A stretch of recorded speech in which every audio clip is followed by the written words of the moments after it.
Oh, no, no, not yet. Oh, I did not. But here you are. Hi, this is Zena Krogadal. I am your American Dream Maker. And I'm so excited to have our first guest here on our show, Tom Ginn. He is our G Force for today. And Tom, welcome to our show today. Thank you so much for being here. Will you tell us a little bit about yourself, please? Absolutely.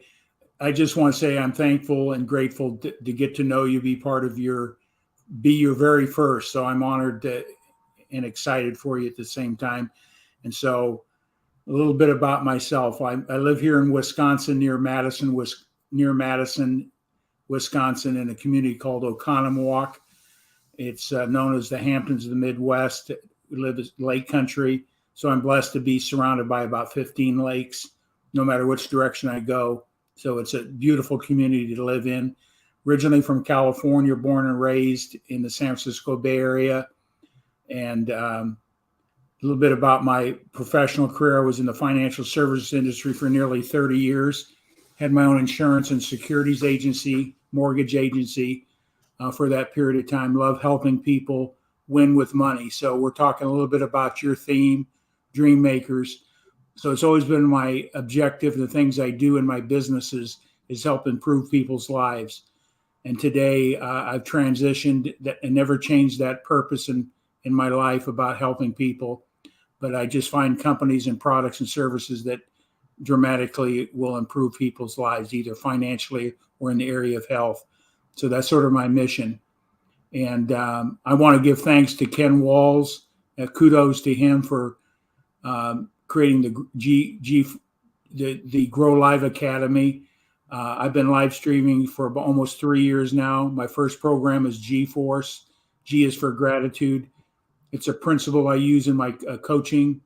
I teach these principles out of this book. So we take gratitude for granted. It is very powerful what it does for us on our personal side, spiritually, physically, everything. Is get this book, Gratitude Works by Robert A. Emmons. I've been teaching these principles ever since I was introduced to this about 5 years ago. It's changed my life in a very significant way, having the appropriate mindset to deal with what goes on in our lives on a day-to-day period of time. So I hope that's filling in the blanks for you there, Zena. So Yeah, that's gosh, that's quite a lot of experience that you've had for sure, and that sounds fantastic. Now, Tom, I also understand you are also a veteran. Is that correct? that is correct. I was served in the Army Reserves during the Vietnam era and served our country in that capacity. Yes, thank you. Well, I want to give you a very personal thank you because without your service in Vietnam, I would not be here today. I'm Vietnamese, and so personal thank you to you. And I am so glad that you are my first guest on this show because that's just awesome. So how can you maybe just a little bit here, can you also maybe tell me how, or tell us how your experiences, all those things that you have done in the past are just pretty remarkable, pretty amazing. So I know you've got a wealth of knowledge that I'd love, for you to share with us some of it. But I also want to, kind of tail back. I know with veterans, my experience has been that there's lessons learned even as you've served our country. And I know Vietnam was not, there is nothing easy about Vietnam whatsoever. So can you maybe tie in a little bit about maybe some lessons learned and how that has helped you in your life as time has gone on? Yeah, I'd be glad to. I'll sort of a backstep a little bit to get into this gratitude a little bit more. Is I was introduced to Think and Grow Rich, Napoleon Hill's book in 1983 by when I was in the financial service industry. And it was the principles that have changed everything in my life is understanding how we think and how to operate from that position. So to answer your question is what did I come away with the military? it's just affirming how great our country is, being grateful that we have a constitution that allows us to be able to exercise our gifts and our attitudes and our beliefs freely without worry. So I'm so grateful for that opportunity to serve and protect and defend what I call the greatest document ever written for organizing a societies, our Constitution. So I don't take that lightly. I swore the oath. I've never given up on that oath ever since day one. I still serve in that capacity to protect and defend our Constitution. So I'm so grateful for what that experience gave me. From the time I put my hand up and swore in to basic training in AIT, and the many times I thought I was going to be activated to go overseas, which I never did. And I'm grateful for those that served in that capacity more than I can express, because they sacrificed a whole lot more in themselves, and many times giving up the ultimate sacrifice. So we owe everything to those that have made that commitment, even today, to protect our Constitution, what we're doing. So hopefully that gives you a little bit of idea about my convictions and my belief systems. Yeah, thank you so much for sharing that. That was very, just very deep and heartfelt. And I'm so glad that you are here. And you obviously have a great purpose, and you've been very impactful on many people's lives, as I can tell, I can hear, and just hearing your experience and your passion to share, and just it's very infectious. So thank you once again. So yes, can you also go ahead and elaborate a little bit more? Attitude of gratitude, being grateful and thankful. How does that really transform your life? Just having that little shift. Well, first of all, if we understand that our minds can only hold one thought at one time, we can't hold a positive and a negative thought at the same time. So no matter what's going on in our lives, with the difficulties, disappointments, whatever, there's good in everything. If you just go to that point of the good and be grateful for this very moment. I believe this moment we got right now is the most important moment in my life. And I don't take it for granted, because I'm not guaranteed anything tomorrow or the next 10 seconds from now. I don't want to freak anybody out, but there's no guarantees that something couldn't happen to me while we're talking. So I'm very grateful for this moment. And that's what I've built everything around my life. It's changed everything when I've gone to a deeper sense of gratitude. It works on you spiritually, it works on physically, and just go to a place of gratitude in the time of difficulty and see how you feel. It changes everything. It changes your focus and your perception. So, and that's why I always refer to this book. A lot of science behind this book. It's a pretty profound workbook. It really takes us to a different level. We take gratitude for granted, like many things, just like breathing. After a while, we just arbitrarily say things out of habit, and people say, "How you doing?" Say, "I'm doing great today." Are we really? Or when we say thank you, are we really going to a place of gratitude? And I always like using this example, is that gratitude goes beyond just what you say in the moment, but where does gratitude really, how deep is it? Is if we become more grateful at a deeper level, life becomes more joyous, as in my opinion. I believe gratitude opens a gateway of spirituality that you have to experience yourself. But I always like to use this example, if you don't mind me sharing. So we go to the coffee shop, right?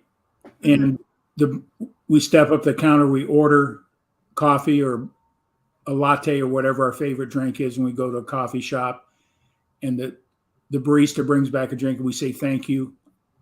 And that's generally what we do. But if you really take it to a deeper level in everything that we do, you got to be grateful for the fact that you have a barista there. What did that person have to do to get there to serve you? Had to get up early in the morning, had to get the kids off to, fed and taken care of, getting the husband out the door, all those things, traveling through snow or whatever the case may be in traffic. Do we really think that deep? Do we really think that deep of gratitude about the barista's ownership, who owns the store, what they're doing, the sacrifice they made, all the way down to where did the coffee beans come from, going all the way down to the person that grew the beans, what did they do to bring that cup of coffee to you? If we go deep in those areas, our gratitude perspective goes deeper. There's more to it than just on the service. Thank you for bringing me my coffee or making the coffee. What did other people have to sacrifice to bring us what they delivered to us? And I think when we go to that place, in a contemplative way, we just value things more importantly. Does that make sense? Yeah, that is, and that's great practical example. Hi, Joe. Thank you for showing up today. Welcome. Let us know if you have any questions in the chat too, Joe. So just wanted to say hello.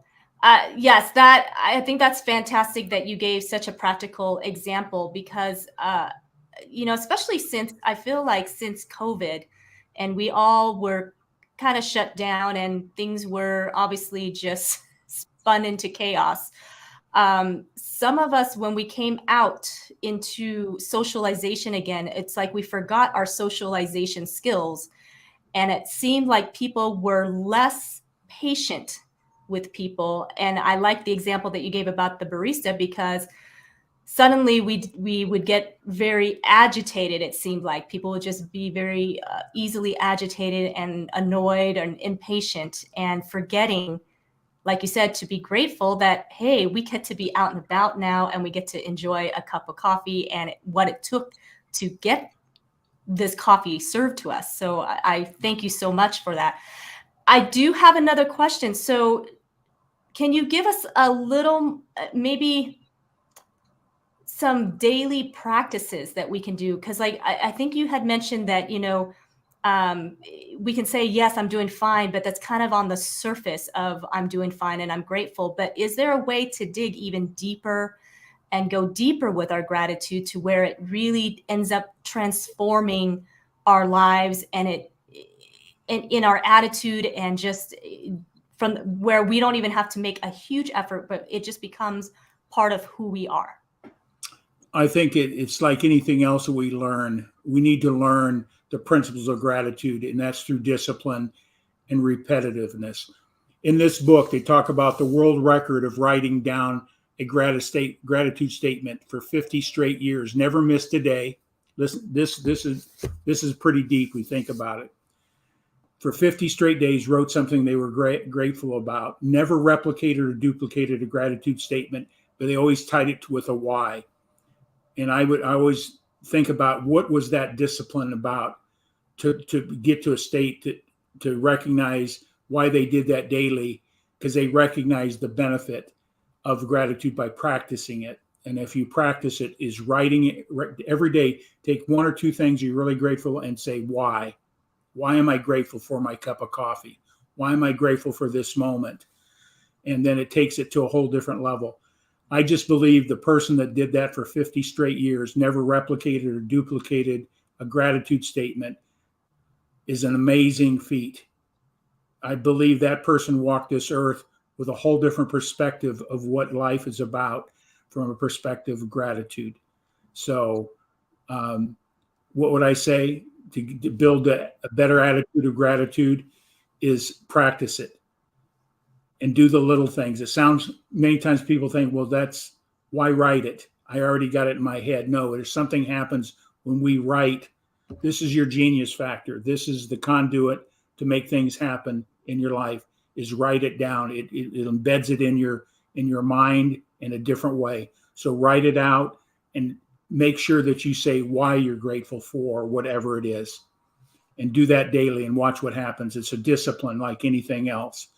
You can't get better at anything until you make a commitment to do something over and over again. And then it becomes habitual. It becomes part of your life. And I have gratitude statements all around me all day long. So I'm always reading what I'm grateful for, my overall mission statement as well, why I'm so grateful.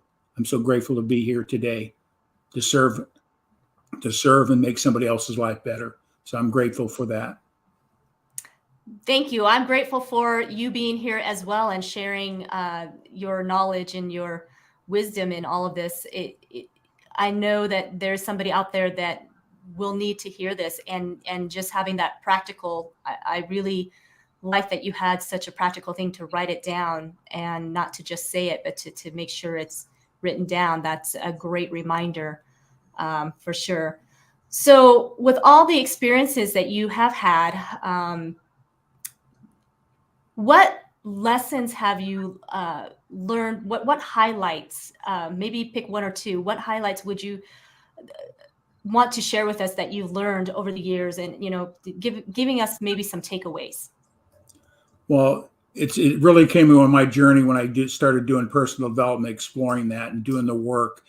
Our success in life is a gift that takes discipline to learn, and a lot of people out there that are in the personal development industry, they talk about your goals and those type of things.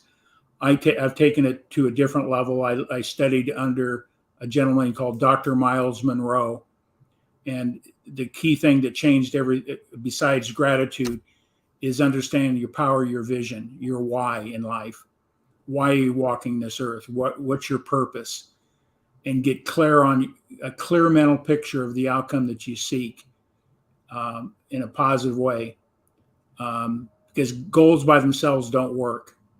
If you got to have an emotional attachment to an outcome that you haven't realized yet and believe it's going to happen, having faith. And so that's a principle I learned from Dr. Miles Monroe. You could Google him on YouTube channel or whatever the case is, and listen to his talk about the power of vision. And he's written a book on it as well. It's pretty powerful. We hear it all the time. What's your why? But he paints it in a way that it resonates at a deep emotional level. That's where things change in our lives, when we have an emotional attachment to it. So that comes from being around mentors and people that have lived it, walked it, and do it. That's sort of been my motto, is finding those people that are doing it and then just do what they do. And it's amazing the types of results you get. So number one, know why you're here. I'm a big Simon Sinek guy. Your why is more than important than what you do and how you do it. Why do you do what you do? Not just in your avocation or your business, but everything in life. Categorize everything in your life and identify your why to it, whether it be your health why, your business why, your family why. When you get clear on that, you have the vision of the outcome, how you want it to end up, nothing gets in your way. It gives you the fortitude necessary to accomplish your mission in life. So hope that helped you as well. Yes, absolutely. Hi, Ken. Welcome. So is that great. Ken Walls? It's Ken Walls, the Ken Walls. He's here. Now I'm really nervous.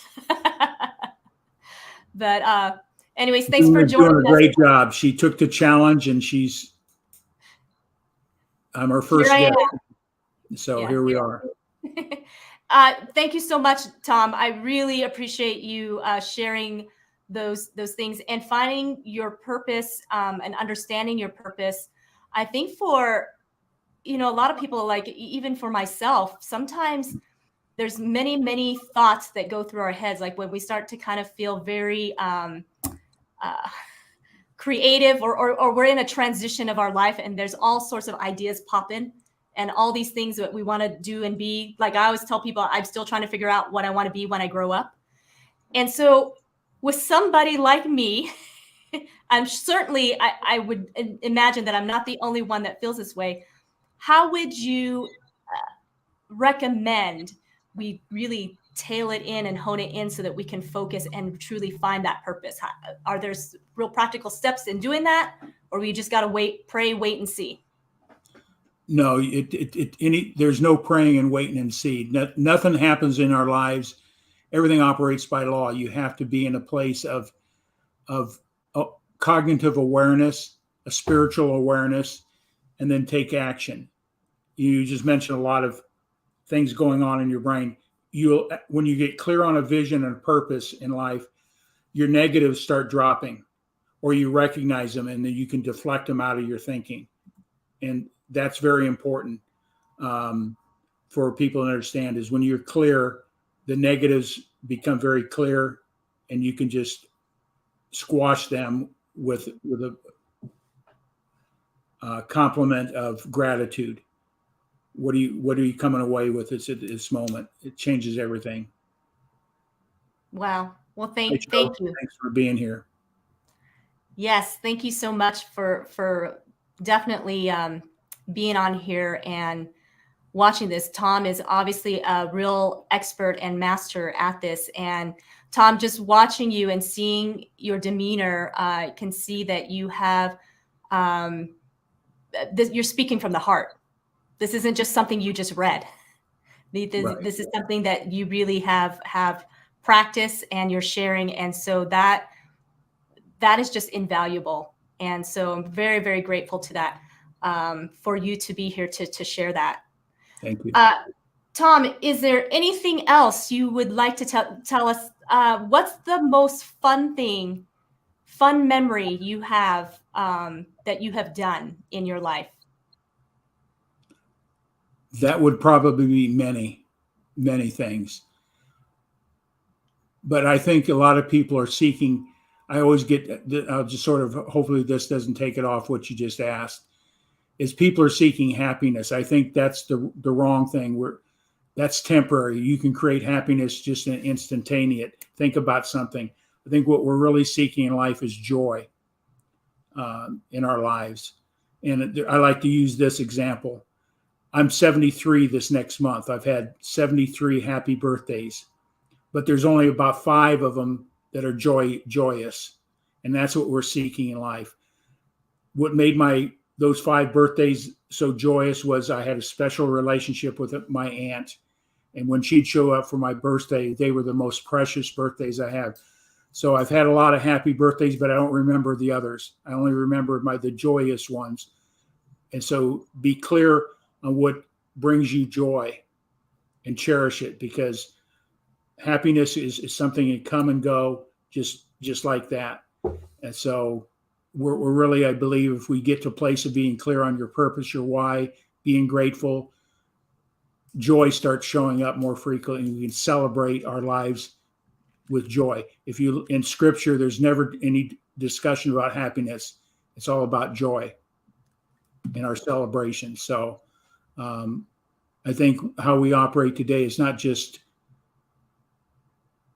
thoughts, but I think there's a spiritual laws that guide us as well. And when we get tuned into those, everything changes. So just throwing myself out there to everybody. So.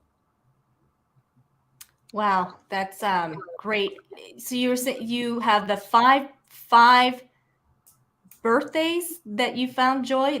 Is that correct? 5 of them, and they were the most joyous birthdays that I ever had, is when she was there. My special aunt. She meant a lot to me. She was a great mentor, great guide in my life. Is like my second mother in a way. So when she would show up to my birthday, they were the most special. They brought joy, not just happiness. I've had a lot of happy birthdays, but my entire life, there's only 4 or 5 that I can really recall, and it was all around her. So I think that's what we're seeking, is true joy in life. So I'm curious then, your aunt sounds like an extremely special lady. What was it about her that really, I guess, brought that joy? Was it something in particular? The way she spoke to you, the way, is there something in particular that you could say, what, I guess, paint the picture of who she is just real quickly here? It's my Aunt Gladys. I give her name. So she's looking down on us right now. So what she was is, I had 2 learning disabilities. So I was always struggling in schools. I had poor self-image, self-esteem issues around these 2 disabilities, or that I had, that wasn't diagnosed until later in life. But she understood and made me feel special and worthy and capable. She was always there to support me and encourage me, and not knowing what was really going on with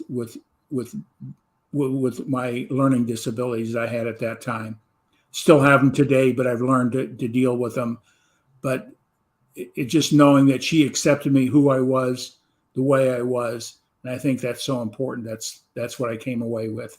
So made me feel special and powerful at the same time. Wow, that's fantastic.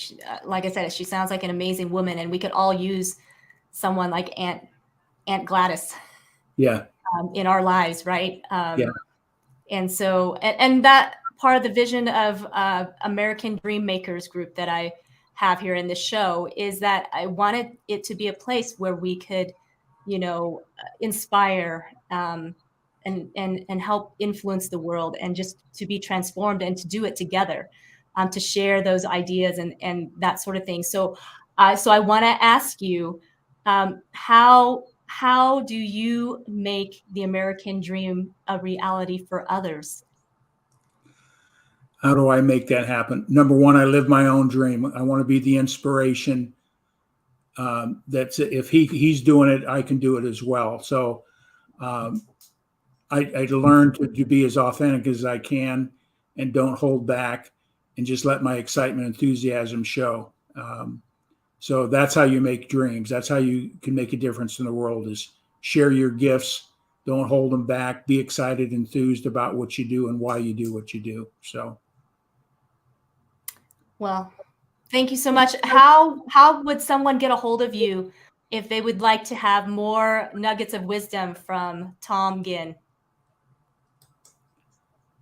Well, they can go to my Facebook and they can message me there, Tom Ginn. You can find me there. I can, if you'd like, I can put my email out there as well. Do you want me to put it in the chat and you can copy and paste it out there? Yeah, that would be great. Appreciate that. Tom, you are an amazing person. I just want to say I'm so grateful and thankful that you were my first guest on this show. And like I said, I feel like it's a little full circle for myself, coming from Vietnam, and my family immigrated in 1975. And thank you so much for serving with all of your heart, and the sacrifices that you made while you were there and when you came home. And then you didn't let those things bring you down, but you overcame many of the obstacles that, many veterans. So I'd like to have you on here another time, and, maybe we can chat a little bit more about maybe some of the experiences that you may have had, and how maybe other veterans, might be able to overcome, because I know a lot of veterans coming from the Vietnam War that have just really, really struggled trying to get back, getting that mindset and getting back on their feet and stuff. And so anyways, if you are open to that, I'd love to have you back at another time. And you guys definitely get a hold of Tom Ginn. He is amazing, and he has helped so many people, hundreds of people, right, Tom? Thousands? Yeah. Are you in the thousands? If I would take my entire avocation, my business career, probably thousands of people I've made a difference. It's countless. So when you've done something, I'll just share this with you, is go out into the world with your gift and and just put it out there. You never know who you're going to impact and make a difference in their lives. When I was in the financial service industry, I don't know how many hundreds of people or thousands of people that my company and myself changed people's lives financially by giving the foundation of what it takes to win in the traditional way financially, building the right relationship with money and those type of things. One of the greatest gifts I've ever had was here about 2 years ago. I get an email. It was first of all started with a Facebook chat saying, I've been trying to find you for 15 years and I found you. I'd like to have a conversation with you. So we hooked up, got on the phone, And he says, Tom, it was because of you. You changed my life. You changed my family's life forever. And that's the greatest compliment you had, when you go out and it comes back to you in that way. Because as I said, if it wasn't for you giving me the guidance and setting a foundation, I don't know where I'd be financially today. So that's the greatest compliment, or the greatest gift you have, when people seek you out and let you know through gratitude that you made a difference in their lives. So that made a big impact on me in understanding the power of gratitude. Go out and share your gratitude with other people. Let people know that they've impacted you, and whatever it is they do. And that goes a long way. We need to hear that we're just not taken for granted. So, and our gifts are out there working, and that was a great blessing. That brought joy to me. So I'll never forget that. Reach out. So that comes from a principle of gratitude. He sought it out. He recognized it, and he went out and wanted to share back to me the difference I made in him and his family's life financially. So, goes back to gratitude. Gratitude is power. Yes. Gratitude powers our potential when we really get down to it. So awesome. You guys, Tom Ginn, I just want to give you a hand. Well, I want to give you a hand. Me being your first guest, that's setting up. I hope I meet your expectation, but congratulations taking the step to get out here, take the challenge, start streaming, getting out there. You're going to make a difference in people's lives. So don't hold back. Just put it out there. Be clear on what you want to do with this. Yeah. Gratitude is power. And that is an amazing thing to hold close to our hearts, for sure. Yeah. Yeah. Thank you so much for being here. Again, I know you're a very, very busy guy, and I thank you so much for being my first guest. And when I have you back again, it's going to be even better. So because I'll be even better, and I'll have, anyways, I'm so grateful for this opportunity. Thank you, everybody who showed up today. Really appreciate you guys, and absolutely get a hold of Tom Ginn. He is on Facebook. He's on social media. He's a fantastic guy. So bye-bye for now, and we'll see you next time. All right. Thank you, everybody, for jumping on. Share. Yes, definitely. Please share, and we'll see you next time. Bye, guys.